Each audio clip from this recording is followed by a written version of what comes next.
My daughter is 11 going on 12, and her birthday is coming up in a few weeks.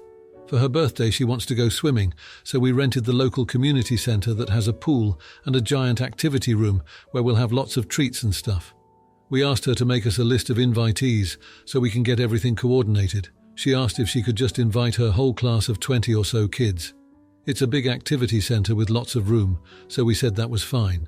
So she goes to the kitchen and about 10 minutes later comes back with her classmates' directory. Her school puts together a small binder that lists the names of the students by each class, the names of the parents, and a phone number and/or email address. She hands it to me and I quickly noticed that 3 names have been crossed out.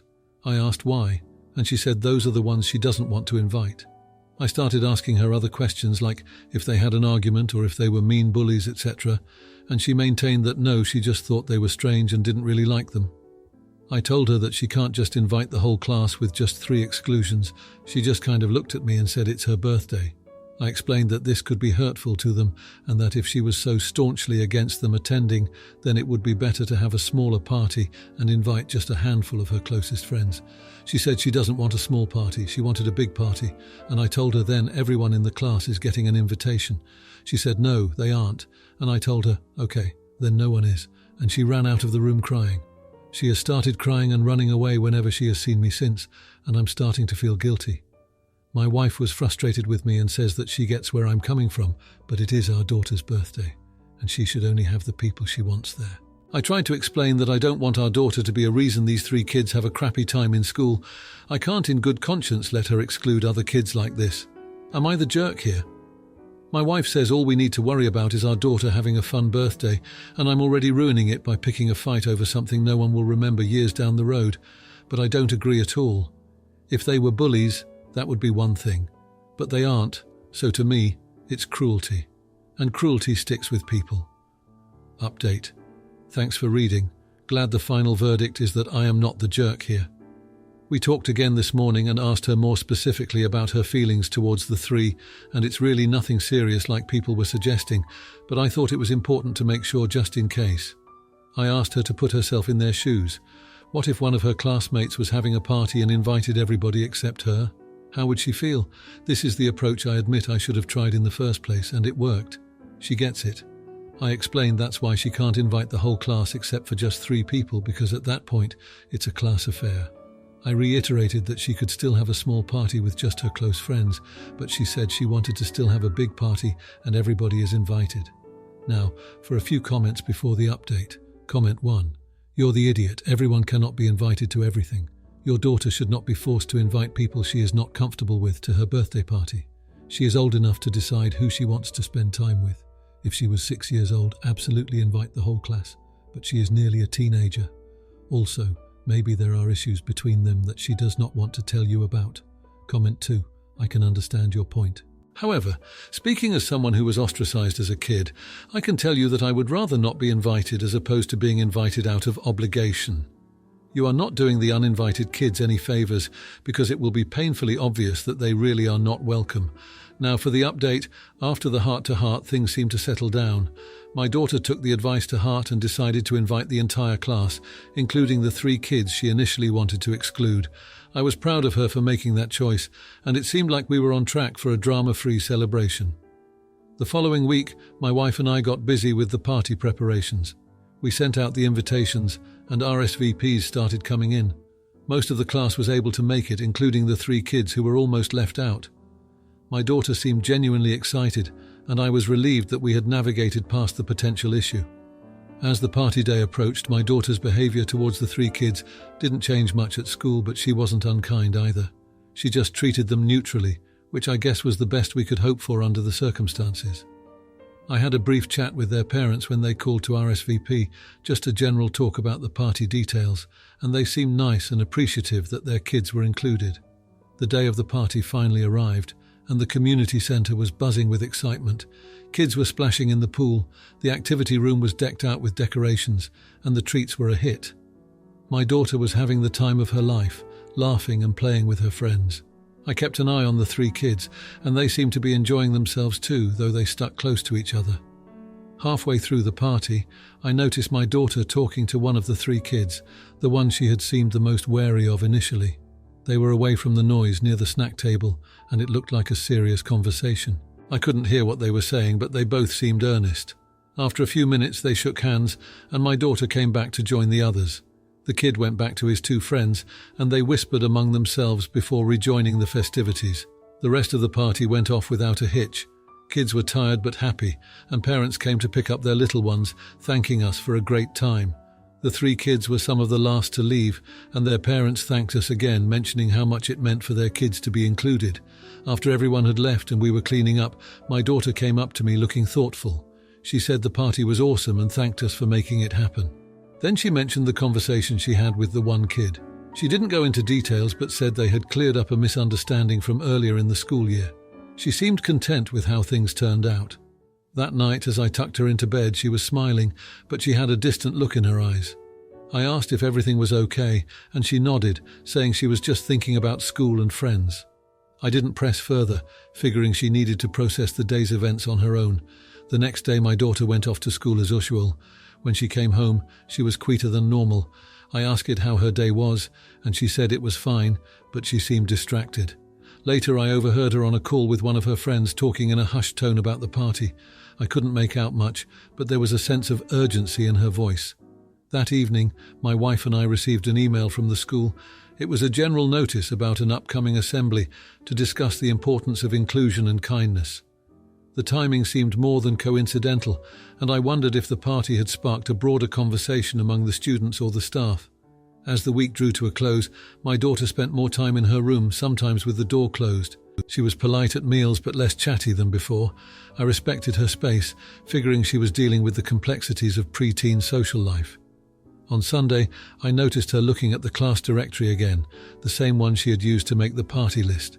She had a thoughtful expression, and she was flipping through the pages slowly. I asked if everything was all right, and she just nodded, saying she was thinking about who she might want to work with for an upcoming class project. That night, as I lay in bed, I couldn't help but feel that something was shifting. The party had gone well, but the aftermath was more complicated than I had anticipated. My daughter was growing up, and with that came new challenges and lessons about relationships and actions. I hoped we had guided her well, but only time would tell. The next morning, I found a note on the kitchen table from my daughter. She had left early for a school project meeting. The note was simple, thanking us for breakfast and reminding us she'd be home late. But at the bottom, there was a postscript that read, "I think I understand more about people now. Talk later." I folded the note and put it in my pocket, wondering what she had learned and what she wanted to discuss. It was clear that the birthday party was more than just a celebration. It was a turning point, and the ripples were still moving through our lives. Now, for the comments. Comment 1. Hey there, it sounds like you handled a tough situation with a lot of empathy. It's not easy to teach kids about inclusivity, especially when they're at an age where they're forming complex social relationships. You did the right thing by talking it through with your daughter and helping her see the impact of her choices. It's a valuable lesson that will serve her well in the future. Comment 2. I think it's important to keep the lines of communication open with your daughter. She's clearly going through a lot of emotions and reflections post-party. Maybe sit down with her and ask if she wants to talk about anything she's learned or how she's feeling. It's a great opportunity to deepen your relationship and understand her perspective. Now, for the next story. My late grandpa started his farm while he was in his early 20s. There were financial problems along the way, but it became successful, and he became rich. My late grandma, who died last year, grew up in an average working-class home. My parents come from wealthy families and went to private schools and Ivy League colleges. My mother and father always wanted 3 children, 2 girls and 1 boy. I'm the youngest out of 3 girls, and my parents were desperately hoping their last child would be a boy. But since I was a girl, they were resentful to me and didn't show any love to me. I was pretty much treated like Cinderella. Because my parents showed resentment towards me, my sisters did too, and I was bullied by them and they got away with it. We were treated differently as they both went to private schools, private colleges. They were also allowed to do whatever they wanted and eat whenever they wanted. I went to a public school, public college, and I was only allowed to eat 3 meals a day. I don't mind going to a public school, but I'm just trying to show how I was treated differently. On the weekends, I was shipped off to my grandmother's so they could have family time. At age 12, I asked my grandmother if I could live with her, and she agreed. As soon as she asked my parents, they immediately said yes and started packing my bags. While going to my grandmother's on the weekend, she made me work on the farm. Even when living with her permanently, she continued to make me work on the farm on weekends. I hated that I had to work on the farm, and looking back now, I realized why she made me do it. She made me work on the farm as a form of therapy, as I was constantly arguing and her animals were my therapy. I remember spending most of my days sitting with the horses and feeding the chickens. I also spent a lot of time running across her fields. My grandmother sadly passed away last year, and she left the whole estate to me, which my family wasn't pleased about. I decided to leave my job as a lawyer and work full-time on the farm, and I'm so much happier. When my grandmother was alive, she also used part of her fields for wedding venues and events. She also allowed charities to have events on her farm free of charge. 2 months ago, my sister got in contact with me after 4 years of no contact and said she's engaged. She asked me if she could use Grandma's field as a wedding venue, as she would like to get married there. The thing is, I can't let go of the past and I have started therapy, but I told her I need some time to think about it. My first thought was to charge my sister a price for the venue and make it a price she couldn't afford, but it didn't feel right, so I simply said no. Now she's passed my number on to my parents and my other sister, and they're all saying this is my grandmother's farm and she should be allowed to get married on the farm, and I should even do it for free. My emotions are pretty high right now, and I need to know if am I the idiot. Now for a few comments before the update. Comment 1. Not the idiot. Tell them if they wanted the privileges of being your family, they should have treated you as a loved family member from the start, rather than an unwanted burden. They didn't want you in their lives then. You don't want them on your property now. Comment 2. Not the idiot.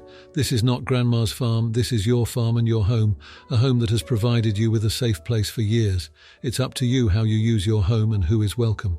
Now, for the update. It's been a week since I last posted about the situation with my sister wanting to use Grandma's farm for her wedding venue. A lot has happened since then, and honestly, it's been a mess. After I said no to my sister, my parents started bombarding me with calls and texts.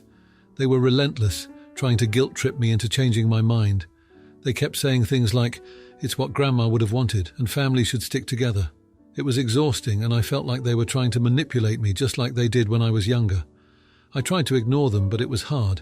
They even showed up at the farm one day unannounced. They started going on about family and how I was being selfish by not letting my sister have her dream wedding on the farm. I lost it. I told them that they had no right to talk about family when they hadn't treated me like part of theirs for years. I reminded them of how they shipped me off to Grandma's every weekend and how they let my sisters bully me. They didn't have much to say after that, and they left. But the look on their faces was one of shock and maybe a little bit of shame.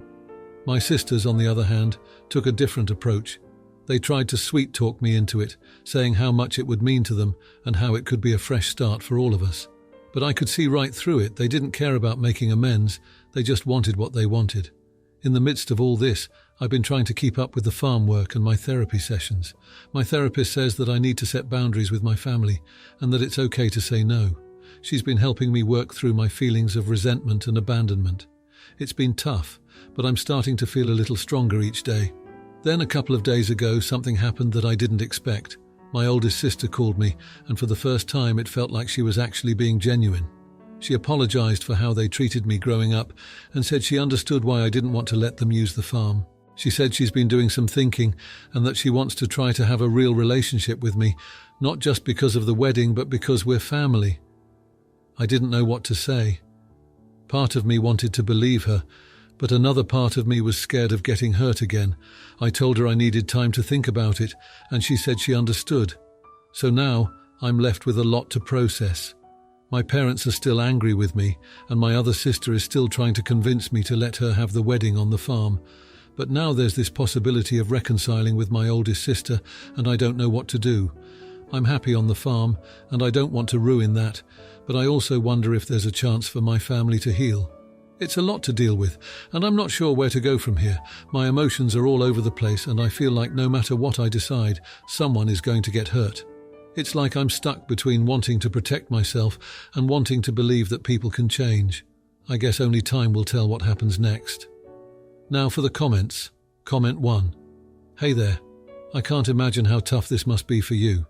Have you thought about what boundaries you'd need to set to feel comfortable with your family?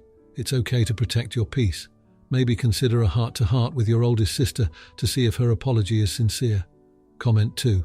You've been through a lot and it's clear you're strong for standing your ground. Trust takes time to rebuild, especially with family. If you're open to it, maybe start with small steps towards reconciliation with your oldest sister. Your well-being comes first, so take it at your own pace. If you like this video, you'll probably like these too. Also, while you're here, please consider subscribing. It's your support that keeps this channel alive and allows me to make better and longer videos.